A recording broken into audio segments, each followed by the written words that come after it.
Hello students. Our next class on rivets, problems on boiler connections.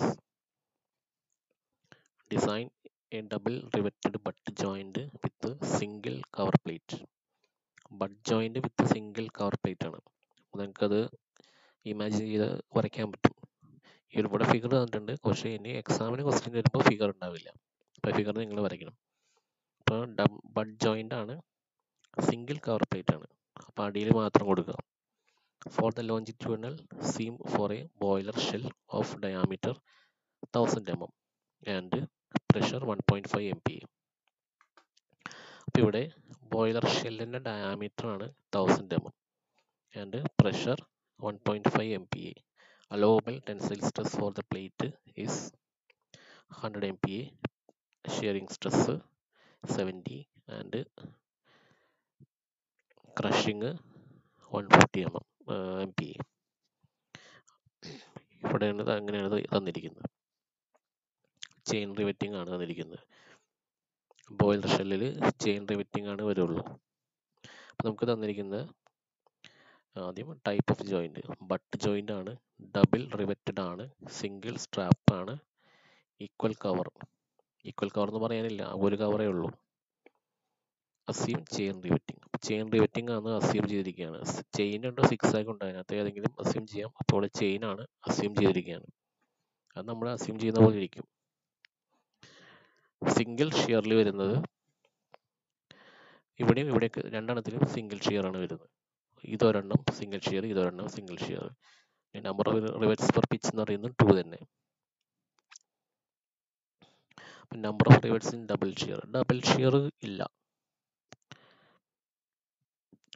Double shear വരുന്നില്ല ഇതിനകത്ത്. അപ്പോൾ ഈ data തെറ്റാണ്, ഡബിൾ ഷിയർ വരുന്നില്ല. അപ്പോൾ അത് നമുക്ക് നോക്കിക്കഴിഞ്ഞാൽ മനസ്സിലാവും. Then thickness of plate. ഇപ്പോൾ പ്ലേറ്റ് തിക്നെസ് തന്നിട്ടില്ല, അത് കണ്ടുപിടിക്കാനായിട്ട് നമുക്ക് ഈക്വേഷൻ ഞങ്ങളുടെ ഡാറ്റ ബുക്കിലുണ്ട്. ഇപ്പോൾ തിക്നെസ് തരാത്ത കേസിലാണെങ്കിൽ തിക്നെസ് കണ്ടുപിടിക്കാനായിട്ട് PI into D, capital D എന്ന് പറയുന്നത് ഡയാമീറ്റർ ഓഫ് ഷെല്ലാണ്, 2 into sigma T into efficiency of joint. Assume efficiency of the joint 75%. Efficiency of joint തന്നിട്ടില്ല, അത് നമ്മൾ 75% അസ്യൂം ചെയ്യാം. Since efficiency is not available for single strap butt joint in table, നമ്മൾ table 5.4b എടുക്കണം, page number 85. ഇതാണ് table 5.4b. അപ്പോൾ single riveted lap joint, double riveted lap, triple riveted lap, double riveted 2 strap butt joint, triple riveted 2 strap butt joint, ഇതിൻ്റെയൊക്കെ ഉണ്ട്. അപ്പോൾ നമ്മൾ പക്ഷേ 2 2 സ്ട്രാപ്പിന് തന്നിട്ടുള്ളൂ, single സ്ട്രാപ്പിൻ്റെ efficiency ഇവിടെ അവൈലബിൾ അല്ല. അപ്പോൾ നമ്മൾ എന്ത് ചെയ്യുന്നു വെച്ചാൽ എഫിഷ്യൻസി കൂടെ അസ്യൂം ചെയ്തെടുക്കുക. 75% എഫിഷ്യൻസി അസ്യൂം ചെയ്തു.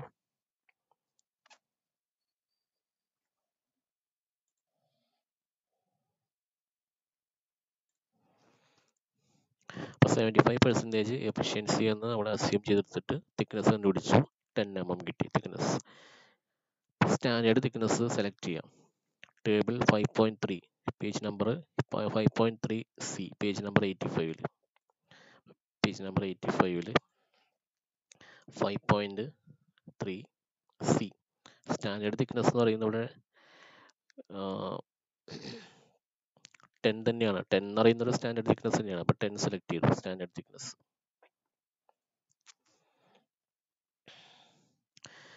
Diameter of rivet hole T greater than 8 ആയതുകൊണ്ട് D is equal to 6.325 root T. Diameter 20 കിട്ടി, സ്റ്റാൻഡേർഡൈസ് ചെയ്തിട്ട് 21 ആക്കി. പിച്ച് കണ്ടുപിടിക്കാനായിട്ട് ഒക്കെ നമ്മുടെ പ്രൊസീജിയറൊക്കെ ഏകദേശം അതുപോലെ തന്നെ സെയിം തന്നെയാണ്. ഒപ്റ്റിമം പിച്ച് P കണ്ടുപിടിക്കാനുള്ള ഈക്വേഷൻ N1 എന്ന് പറയുന്നത്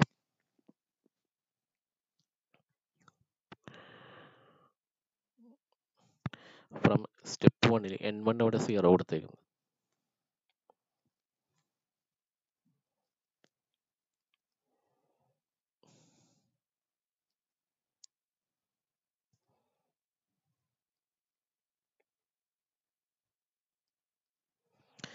അവിടെ ഒരു ചെറിയ കറക്ഷൻ ഉണ്ട്. N1 എന്നുള്ളത് 2 ആണ് വരുന്നത്, N2 ഡബിൾ ഷിയർ ആണ് 0 വരുന്നത്. ഡബിൾ ഷിയർ ഇല്ല അവിടെ, അപ്പോൾ അതൊന്ന് കറക്റ്റ് ചെയ്താൽ മതി. നിങ്ങൾ അത് കറക്റ്റ് ചെയ്തിട്ട് പിച്ച് കണ്ടുപിടിക്കാം. മാക്സിമം പിച്ച്, അടുത്ത പിച്ചിൻ്റെ ഇക്വേഷൻ ആണ് K1 × T + 41. ഇവിടെ K1ൻ്റെ വാല്യൂ നേരത്തെ ചെയ്ത പോലെ തന്നെ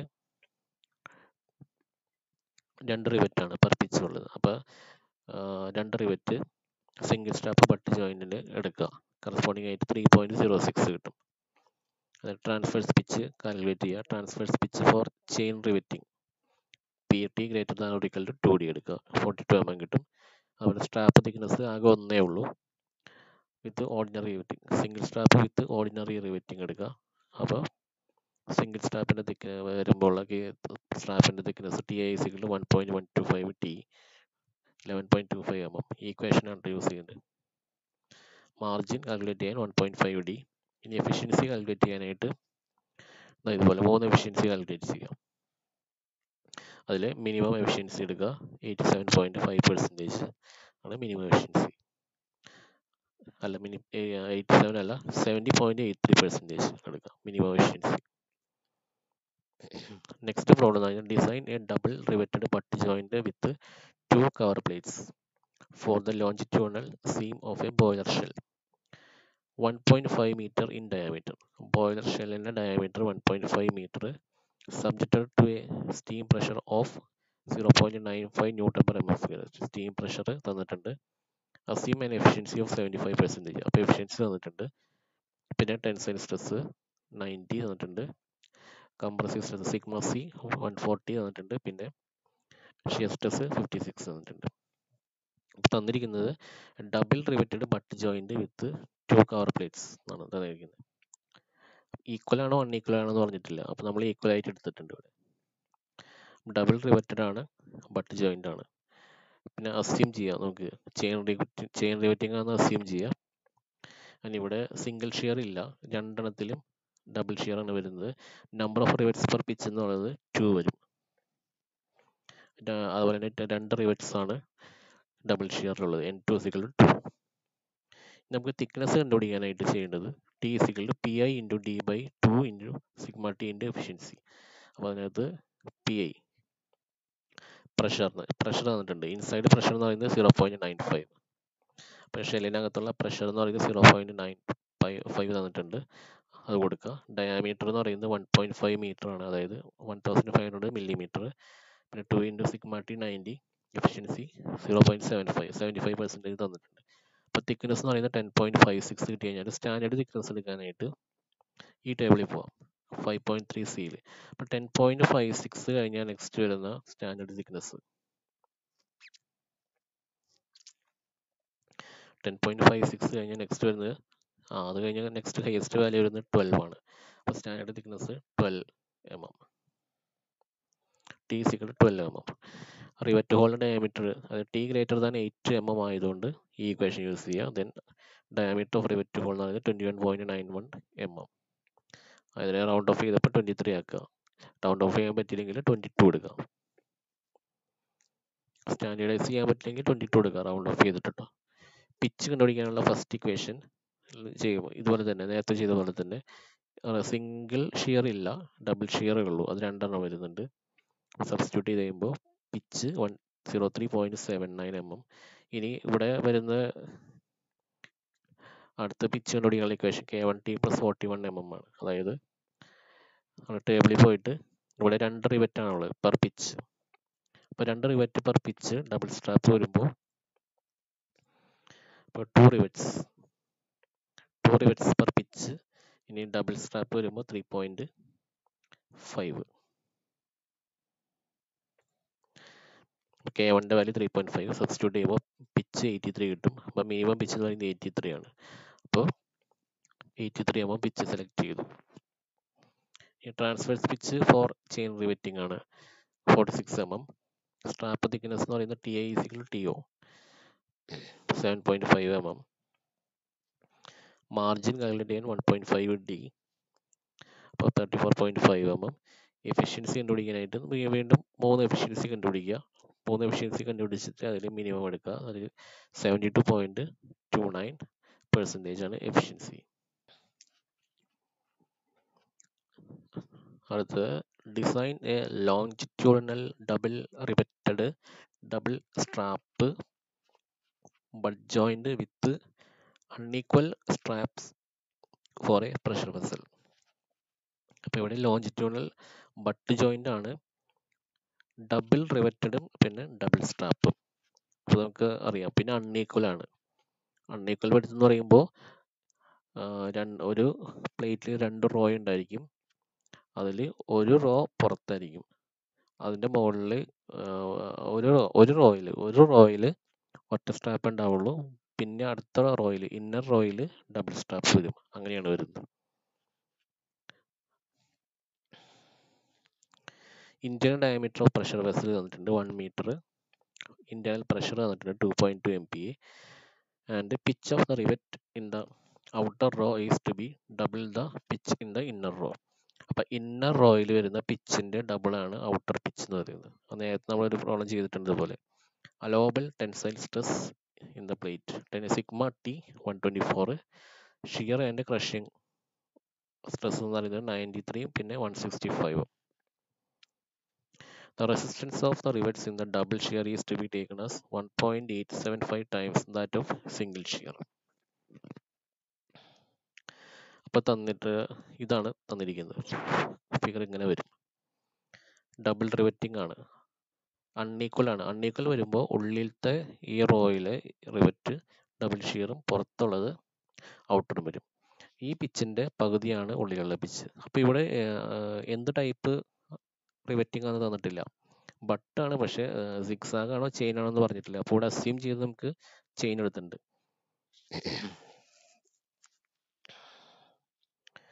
അപ്പോൾ ഇവിടെ അസ്യൂം ചെയിൻ റിവറ്റിംഗ് കണ്ടോ. ചെയിൻ എന്നുള്ളത് ചെയിൻ ആണോ സിക്സാഗ് എന്നുള്ളത് പറഞ്ഞിട്ടില്ലെങ്കിൽ നമുക്കത് അസ്യൂം ചെയ്തെടുക്കാം. അപ്പം number of rivets in single ഷിയറിൽ വരുന്നത് ഒരെണ്ണമാണ്. ഈ ഹാഫും ചേർന്ന് ഒരു റിവറ്റ് സിംഗിൾ ഷിയർ വരും. ഇനി ഡബിൾ റിവറ്റ് വരുന്നത് എത്രയൊക്കെയാണ്? ഇത് ഒരെണ്ണം വരും. പിന്നെ ഈ ഹാഫും ചേർന്ന് ഒരെണ്ണം, 2 rivets in double shear, N2 = 2 വരും. ഇനി ബാക്കിയെല്ലാം നമുക്ക് ഇതുപോലെ ചെയ്യാം. തിക്നെസ് കണ്ടുപിടിക്കാനായിട്ട് PI × D/2 സിഗ്മ ടി ൻ്റെ എഫിഷ്യൻസി എന്ന് പറയുന്നത് double riveted double strap butt joint. Double riveted double strap but joint ആണ്. അവിടെ 2 സ്ട്രാപ്പ് ഉണ്ടല്ലോ, അപ്പം ഡബിൾ സ്ട്രാപ്പ് എന്ന് പറയാം.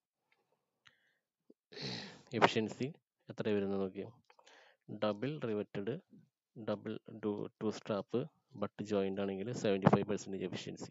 ടേബിളിൽ നിന്ന് സെലക്ട് ചെയ്യാം. അപ്പോൾ 75% എഫിഷ്യൻസി എടുത്തു. ഇതൊക്കെ ഇവിടെ കൊടുക്കുക. ഇന്റേണൽ പ്രഷർ എന്ന് പറയുന്നത് 2.2, ഡയാമീറ്റർ 1 മീറ്റർ ആണ്, അത് 1000 mm ആക്കി സബ്സ്റ്റിറ്റ്യൂട്ട് ചെയ്ത് കഴിഞ്ഞാൽ തിക്നെസ് 11.82. തിക്നെസ് 11.82 കിട്ടിക്കഴിഞ്ഞാൽ സ്റ്റാൻഡേർഡ് തിക്നെസ് എന്ന് പറയുന്നത് 11.82 കഴിഞ്ഞാൽ നെക്സ്റ്റ് വരുന്നത് 12 mm. 12 mm ആണ് standard thickness. Diameter of rivet വാൾ കണ്ടുപിടിക്കാനായിട്ട് T > 8 mm, തിക്നെസ് 8ൽ കൂടുതലായതുകൊണ്ട് D = 6.325 √T. അപ്പോൾ 21.91 mm ആണ് റിവറ്റ് ഹോൾ ഡയാമീറ്റർ കിട്ടിയിരിക്കുന്നത്. അതിന് റൗണ്ട് ഓഫ് ചെയ്ത് സ്റ്റാൻഡേർഡൈസ് ചെയ്യുമ്പോൾ 23 വരും. ഈ റിവറ്റ് ഡയാമീറ്റർ കണ്ടുപിടിച്ചിട്ടും കുഴപ്പമില്ല. പിച്ച് ഓഫ് റിവറ്റ്സ്, പിച്ച് കണ്ടുപിടിക്കാനായുള്ള ഇക്വേഷൻ നേരത്തെ ചെയ്ത പോലെ തന്നെ. പിച്ച് 146.34 കിട്ടും. അടുത്ത പിച്ചിൻ്റെ ഇക്വേഷൻ K1T + 41 mm ആണ്. K1 എന്ന് പറയുന്നത് എത്ര വരും എന്ന് പറയും? അത് എത്ര number of rivets per pitch ഇതിനകത്ത് എത്ര വരും? Number of rivets per pitch ഇവിടെ ഒരെണ്ണം ഉണ്ട്, ഇവിടെ ഒരെണ്ണം, ഈ 2 കൂടി ഒരെണ്ണം, 3 റിവറ്റ്. അപ്പം 3 റിവറ്റ്സ് പെർ പിച്ച്. അപ്പം 3 റിവറ്റ്സ് പെർ പിച്ച് വരുമ്പോൾ ടേബിളിൽ പോവാം. അപ്പോൾ 3 റിവറ്റ്സ് പെർ പിച്ച്, പിന്നെ എന്താണ്, ഡബിൾ സ്ട്രാപ്പ് ബട്ട് ജോയിൻ്റ് ആണ്, 4.63 വരും.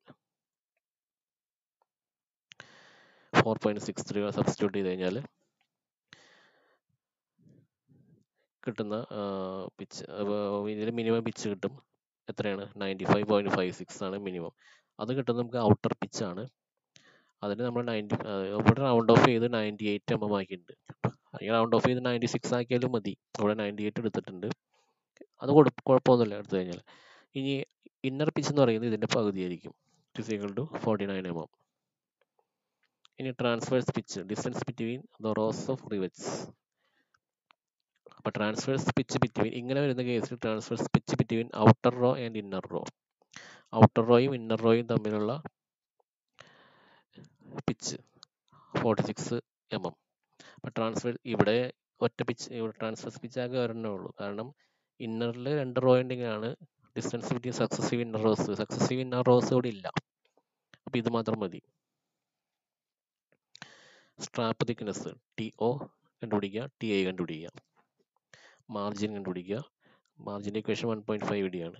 എഫിഷ്യൻസി കണ്ടുപിടിക്കാനായിട്ട് നമുക്ക് വീണ്ടും ടിയറിംഗ് എഫിഷ്യൻസി കണ്ടുപിടിക്കുക, ദെൻ ഷിയറിംഗ് എഫിഷ്യൻസി കണ്ടുപിടിക്കുക, അതുപോലെ ക്രഷിംഗ് എഫിഷ്യൻസി കണ്ടുപിടിക്കുക. ഇനി അൺഈക്വൽ വരുന്നതുകൊണ്ട് ഇവിടെ സിംഗിൾ ഷിയർ വരുന്നുണ്ട്, ഡബിൾ ഷിയർ വരുന്നതുകൊണ്ട് ഇനി അടുത്ത 3 എഫിഷ്യൻസി കൂടി കണ്ടുപിടിക്കണം. ടിയറിംഗ്, അപ്പോൾ ടിയറിംഗ് ഓഫ് അറ്റ് ഇന്നർ റോയിലെ ടിയറിങ്ങും ഔട്ടർ റോയിലെ ഷിയറിംഗ് കാരണം ഉണ്ടാകുന്ന എഫിഷ്യൻസി. അപ്പോൾ അതുകൊണ്ടുള്ള എഫിഷ്യൻസി കണ്ടുപിടിക്കുക. അപ്പോൾ ഇത് ഇന്നർ റോയുടെ ഇക്വേഷനും ഇത് ഔട്ടർ റോയുടെ ഇക്വേഷൻ ആയിരിക്കും. ഔട്ടർ റോയിൽ വരുന്നത് സിംഗിൾ ഷിയർ ആണ്. അപ്പോൾ K = 1 for rivets in single shear ആണ്. അപ്പോൾ 1 സബ്സ്റ്റിറ്റ്യൂട്ട് ചെയ്യുക. അതുപോലെ efficiency for tearing and crushing, tearing വരുന്നത് ഇന്നർ റോയിലും ക്രഷിംഗ് വരുന്നത് ഔട്ടർ റോയിലും, അതിൻ്റെ എഫിഷ്യൻസി കണ്ടുപിടിക്കുക. അതുപോലെ efficiency on shearing and crushing. അപ്പോൾ 6 എഫിഷ്യൻസി കിട്ടിയിട്ടുണ്ട്. ഈ 6 എണ്ണത്തിൽ മിനിമം വാല്യൂ എന്ന് പറയുന്നത് 76.53 ആണ്. അപ്പോൾ എഫിഷ്യൻസി എന്ന് പറയുന്നത് 76.53%. Determine the main dimensions for longitudinal and circumferential joints for a boiler whose inner diameter 1.7 meter and pressure of steam of 2.05 MPa. The ultimate stress ആണ് തന്നിരിക്കുന്നത്. Sigma U C, sigma U in crushing 780 MPa, sigma U T, അത് sigma U ultimate stress in tension 470 MPa, then ultimate strength in shear 390 MPa. Assume a factor of safety 5.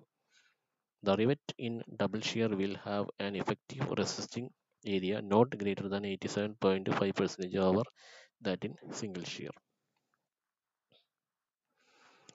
എന്ന് വെച്ചാൽ 1.875 നമ്മൾ ഇക്വേഷനിൽ use ചെയ്യുന്നുണ്ട്. അത് തന്നിരിക്കുന്ന സൊല്യൂഷന് ഡയാമീറ്റർ ഓഫ് ഷെല്ല് 1.7 മീറ്റർ, അത് 1700 mm, ഇന്നർ പ്രഷർ 2.05 MPa, പിന്നെ അൾട്ടിമേറ്റ് സ്ട്രെങ്ത് ആണ് തന്നിരിക്കുന്നത്. ക്രഷിംഗ് വരുന്ന ultimate strength in crushing 780 MPa, ultimate strength in tension 470 MPa and ultimate strength shear strength 390 MPa. Factor of safety 5. നമുക്ക് അലോവബിൾ സ്ട്രെസ് അല്ലെങ്കിൽ working stress കണ്ടുപിടിക്കണം. Sigma T എന്ന് പറയുന്നത് ultimate strength divide by factor of safety. അപ്പോൾ sigma T = 94 MPa. അതുപോലെ ultimate strength in crushing എന്ന് പറയുന്നത് sigma U C by factor of safety 156 MPa. Ultimate strength in shear എന്ന് പറയുന്നത് tau U divide by ultimate strength in working stress shear strength എന്ന് പറയുന്നത് ultimate strength in shear divide by factor of safety, അത് 78 MPa. അപ്പോൾ longitudinal ജോയിൻറ്റും circumferential ജോയിൻറ്റും ഉണ്ട്. അപ്പോൾ നമ്മൾ നേരത്തെ പറഞ്ഞിട്ടുണ്ടായിരുന്നു, 2 ക്ലാസ് മുമ്പ് പറഞ്ഞിട്ടുണ്ടായിരുന്നു, ലോഞ്ചിറ്റ്യൂണൽ ജോയിൻറ്റ് എന്ന് പറഞ്ഞാൽ ബട്ട് ജോയിൻ്റ് ആയിരിക്കും, അതുപോലെ സർക്കംഫറൻഷ്യൽ എന്ന് പറയുന്നതാണ് ലാബ് ജോയിൻ്റ് ആയിരിക്കും. അപ്പോൾ longitudinal first case longitudinal joint ആണ്. അപ്പോൾ ലോഞ്ചിറ്റ്യൂണൽ ബട്ട് ജോയിൻ്റ് എടുക്കാം. അപ്പോൾ ലോഞ്ചിറ്റ്യൂണൽ ബട്ട് ജോയിൻ്റ് ആണ് ഇപ്പോൾ ഇവിടെ വരച്ചിരിക്കുന്നത്. അപ്പോൾ ഡബിൾ സ്ട്രാപ്പ് ബട്ട് ജോയിൻ്റ് വരച്ചിട്ടുണ്ട്. ഇപ്പോൾ ഇവിടെയൊക്കെ അസംഷൻ ആണ് വന്നിരിക്കുന്നത്. Type of joint butt joint, triple riveted, double strap, unequal cover with 6 ആഗ് riveting.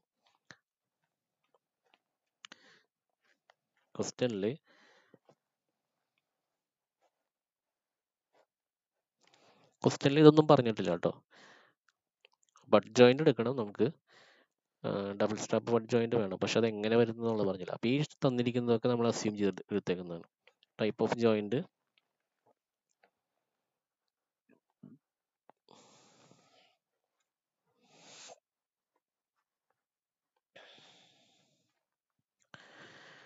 Table 5.2 table 5.2 page number 84 പോയി കഴിഞ്ഞാൽ ടേബിൾ 5.2 പോവുക. അവിടെ ചെന്ന് കഴിഞ്ഞാൽ for the given diameter the joint will be a triple riveted double strap butt joint ആയിരിക്കും. അപ്പോൾ നമ്മൾ ആ ടേബിളിൽ പോയിട്ട് തന്നിരിക്കുന്ന ഡയാമീറ്റർ തന്നിട്ടല്ലോ എത്രയാണ് 1.7 മീറ്റർ അല്ലെങ്കിൽ 1700 mm അത്രയും ഡയമീറ്റർ വരുമ്പോൾ വരുന്ന ജോയിന്റ് എന്ന് പറഞ്ഞാൽ triple riveted double strap butt joint ആയിരിക്കും എന്നാണ് പറഞ്ഞിരിക്കുന്നത്. ആ ടേബിളിൽ പോയി കഴിഞ്ഞാൽ കിട്ടും. എഫിഷ്യൻസി തന്നിട്ടില്ലാത്തതുകൊണ്ട് നമ്മൾ എഫിഷ്യൻസി 85% എടുക്കുക. അതായത് ടേബിൾ 5.4b പേജ് നമ്പർ 85 ഈ 85% triple riveted two strap butt ജോയിന്റിന്റെ എഫിഷ്യൻസിയാണ് 85% എടുത്തേക്കുന്നത്. അടുത്തതെന്ന് വെച്ചാൽ നമ്മളിപ്പോൾ അറേഞ്ച് ചെയ്തിരിക്കുന്നതെന്ന് വെച്ചാൽ ഔട്ടർ റോ സിംഗിൾ ഷിയറും ബാക്കിയുള്ള രണ്ട് ഇന്നർ റോ എന്ന് പറയുന്നത് ഡബിൾ ഷിയർ വരാവുന്ന വിധത്തിലാണ് അറേഞ്ച് ചെയ്തിരിക്കുന്നത്. അതുപോലെ അത് നമുക്ക് എങ്ങനെ വേണമെങ്കിൽ അറേഞ്ച് ചെയ്യാം. ട്രിപ്പിൾ റിവറ്റഡ് ആയിരിക്കണം, ഡബിൾ സ്ട്രാപ്പ് ആയിരിക്കണം. ഇനിയിപ്പോൾ ഈക്വൽ ലെങ്ത് ആയാലും കുഴപ്പമൊന്നുമില്ല. അത് ഇതിപ്പോൾ അസംഷനിലാണ് ഈ സംഭവം ഇങ്ങനെ എടുത്തിരിക്കുന്നത്. ഇതിപ്പോൾ ഈക്വൽ ലെങ്ത് എടുത്തു കഴിഞ്ഞാൽ 3 ഡബിൾ ഷിയർ വരും, 3 റോയും ഡബിൾ ഷിയർ വരും. വേണമെങ്കിൽ എടുക്കാൻ കുഴപ്പമില്ല. ഇവിടെ N1 number of rivets in single shear 1ഉം number of rivets in double shear 4ഉം ആണ്. തിക്നെസ് കണ്ടുപിടിക്കാനായിട്ട് ഈ ഇക്വേഷൻ യൂസ് ചെയ്യാം. Pi × D/2T × എഫിഷ്യൻസി നമ്മൾ നേരത്തെ ചെയ്ത പോലെ തന്നെ. തിക്നെസ് 21.81 mm കിട്ടും. സ്റ്റാൻഡേർഡ് തിക്നെസ് 21.81 കഴിഞ്ഞിട്ടുള്ള സ്റ്റാൻഡേർഡ് തിക്നെസ് എന്ന് പറയുന്നത് 22 mm ആണ്. Standard thickness 22. Diameter of rivet hole എടുക്കാനായിട്ട് T > 8 mm ആയതുകൊണ്ട് ഈ ഇക്വേഷൻ യൂസ് ചെയ്യുക. ദെൻ ഡയാമീറ്റർ 31.5 mm ആണ് സ്റ്റാൻഡേർഡ് വാല്യൂ. ഇതാണ് കാൽക്കുലേറ്റ് ചെയ്ത് കിട്ടുന്നത്. പക്ഷേ സ്റ്റാൻഡേർഡൈസ് ചെയ്യാൻ പറ്റിയില്ലെങ്കിൽ റൗണ്ട് ഓഫ് ചെയ്ത് 30 എടുക്കാം. പിച്ച് കണ്ടുപിടിക്കാനുള്ള രണ്ട് ഇക്വേഷൻസ് ഉണ്ട്. ഫസ്റ്റ് ഇക്വേഷൻ നമുക്ക് 281.35 കിട്ടും. രണ്ടാമത്തെ ഇക്വേഷൻ എടുക്കുമ്പോൾ 173 കിട്ടും. മിനിമം പിച്ച് എന്ന് പറയുന്നത് 173, അത് ഔട്ടർ പിച്ചാണ്. ഔട്ടർ പിച്ച് എടുക്കുമ്പോൾ ഇത്രയും കിട്ടും, 173 mm. 173 എടുത്താലും മതി. റൗണ്ട് ഇവിടെ വേണമെങ്കിൽ 174 ആക്കിയിട്ടുണ്ട്, ഈവൻ നമ്പർ ആക്കിയിട്ടുണ്ട്, എന്നാലും കുഴപ്പമില്ല. ഇനി PO = 2PI, അത് നമ്മുടെ അസംഷനിൽ വന്നിരിക്കുന്നതാണ്. ഇങ്ങനെ എടുക്കണമെന്നൊന്നും പറഞ്ഞിട്ടൊന്നുമില്ല. ഈ പിച്ചിന്റെ ഡബിൾ ആയിരിക്കും ഈ ഔട്ടർ പിച്ച് എന്നുള്ളതൊന്നും പറഞ്ഞിട്ടൊന്നുമില്ല. നമുക്ക് ഇങ്ങനെ എടുത്തേക്കുന്നതാണ്. നമുക്ക് അതല്ലാതെ വേണമെങ്കിൽ അല്ലാതെ എടുക്കാം. അപ്പോൾ അതൊക്കെ നിങ്ങളുടെ അസ്യം ചെയ്തെടുക്കുന്ന പോലെ ഇരിക്കും. അപ്പോൾ മിനിമം പിച്ച് കിട്ടി. പിന്നെ ഇന്നർ പിച്ച് 87 mm കിട്ടി. ഇനി ട്രാൻസ്വേഴ്സ് പിച്ച് ഇവിടെ എടുത്തിരിക്കുന്നതനുസരിച്ച് transverse pitch between outer row and inner row ഈ ഇക്വേഷൻ വെച്ച് കണ്ടുപിടിക്കുക. Then transverse pitch between successive രണ്ട് ഇന്നർ റോസ് തമ്മിലുള്ള ട്രാൻസ്വേഴ്സ് പിച്ച് കണ്ടുപിടിക്കുക. നെക്സ്റ്റ് സ്ട്രാപ്പ് തിക്നെസ് കണ്ടുപിടിക്കുക, TO കണ്ടുപിടിക്കുക, അതുപോലെ TA കണ്ടുപിടിക്കുക. ദെൻ മാർജിൻ കാൽക്കുലേറ്റ് ചെയ്യാനായിട്ട് 1.5D 48 mm ആണ് മാർജിൻ.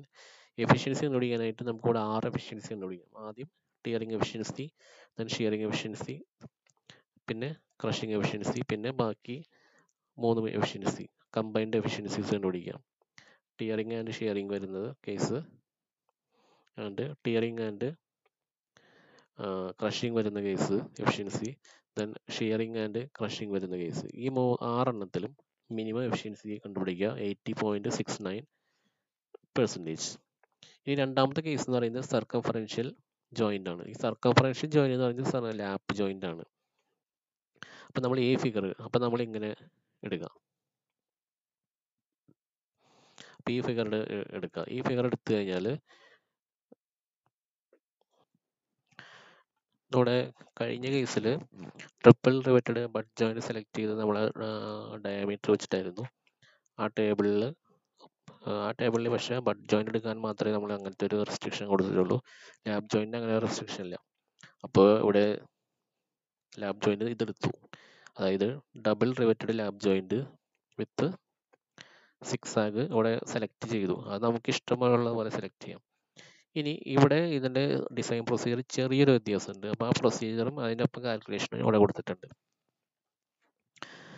ആദ്യം തന്നെ ടൈപ്പ് ഓഫ് ജോയിൻ്റ് ആണ്. ആ ടൈപ്പ് ഓഫ് ജോയിൻ്റ് എന്ന് പറയുന്നത് double riveted lap joint with zigzag riveting select ചെയ്തു. പിന്നെ ഫിഗർ റെഫർ ചെയ്തിട്ട് നമുക്ക് കാണാം എത്ര റിവറ്റ് ഉണ്ട്. Number of rivets per pitch എന്ന് പറയുന്നത് 2 ആണ്. ഇവിടെ ഒന്നും, ഇതാണ് പിച്ച്, ഇവിടെ ഒന്നും, ഇത് രണ്ടും കൂടി ഒരെണ്ണം വരും. സിംഗിൾ ഷീർ മാത്രമേ ഉള്ളൂ, N1 = 2 വരും.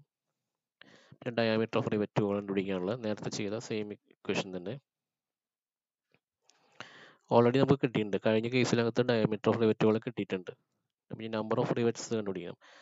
അടുത്ത സ്റ്റെപ്പ് എന്ന് പറയുന്നത് number of rivet. Number of rivet കണ്ടുപിടിക്കാനായിട്ട് steam load divide by diameter shear strength of 1 rivet, അതായത് π/4 capital D² into PI divide by πd²/4 into tau. ഈ ക്യാപിറ്റൽ ഡി എന്ന് പറയുന്നത് ഷെൽ ഡയാമീറ്റർ, സ്മോൾ ഡി എന്ന് പറയുന്നത് rivet whole diameter, PI എന്ന് പറഞ്ഞാൽ pressure, inner pressure, tau shear stress. ഇത് ചെയ്ത് കഴിയുമ്പോൾ നമ്പർ ഓഫ് റിവറ്റ്സ് എന്നുള്ളത് 76.55, അത് റൗണ്ട് ഓഫ് ചെയ്യുമ്പോൾ 78 റിവറ്റ്സ് എന്ന് കിട്ടും. പിച്ച് കണ്ടുപിടിക്കാനുള്ള നേരത്തെ ചെയ്ത പോലെ തന്നെ 2 ഇക്വേഷൻസ് യൂസ് ചെയ്യാം. അപ്പോൾ മിനിമം പിച്ച് 90.92 mm, അതിനെ റൗണ്ട് ഓഫ് ചെയ്ത് 92 ആക്കി. ഈ number of rivets per row, number of rivets അത് ഇതിനകത്ത് വരുന്നതാണ്. അപ്പോൾ number of rivets per row കണ്ടുപിടിക്കാനുള്ള ഇക്വേഷൻ, ഇത് ഡാറ്റ ബുക്കിൽ ഇല്ലാത്ത ഇക്വേഷനാണ്. π ഇൻറ്റു ക്യാപിറ്റൽ D + T/P. ഇത് ചെയ്ത് കഴിഞ്ഞാൽ number of rivets per row 58.8, round off ചെയ്ത് 60 റിവറ്റ്സ് ആക്കി. ഈ നമ്പർ ഓഫ് റോസ് എന്ന് പറയുന്നത് കോൺസ്റ്റന്റ് ആയിരിക്കും. അത് Z ആണ് number of row. Z = 2 number of rows. Transverse pitch കണ്ടുപിടിക്കാനായിട്ട് for zigzag riveting PT = ഇത് ഈ ഇക്വേഷൻ യൂസ് ചെയ്യുക. Transverse pitch 52 mm round off ചെയ്ത് കിട്ടും. മാർജിൻ കിട്ടാനായിട്ട് 1.5D. അതുപോലെ ഓവർലാപ്പ്, എത്രയാണ് ഓവർലാപ്പ് കൊടുക്കേണ്ടത്, O = Z - 1 into PT + 2M. 2 into മാർജിനാണ്, അപ്പോൾ 2.1 ഇൻറ്റു 52 + 2 ഇൻറ്റു മാർജിൻ 48. PT എന്ന് പറയുന്നത് 52, അപ്പോൾ 148 mm. ഇനി എഫിഷ്യൻസി കണ്ടുപിടിക്കാനായിട്ട് നേരത്തെ ചെയ്ത പോലെ തന്നെ 3 എഫിഷ്യൻസി കണ്ടുപിടിക്കുക. ടിയറിംഗ് എഫിഷ്യൻസി 65.76, അതുപോലെ ഷിയറിംഗ് എഫിഷ്യൻസി 63.9%, ക്രഷിംഗ് എഫിഷ്യൻസി 13.64. അപ്പോൾ മിനിമം എഫിഷ്യൻസി എന്ന് പറയുന്നത് 63.9% ആണ്. അതിൻ്റെ എഫിഷ്യൻസി ഓഫ് ദ ജോയിന്റ് എന്ന് പറയുന്നത് 63.9%.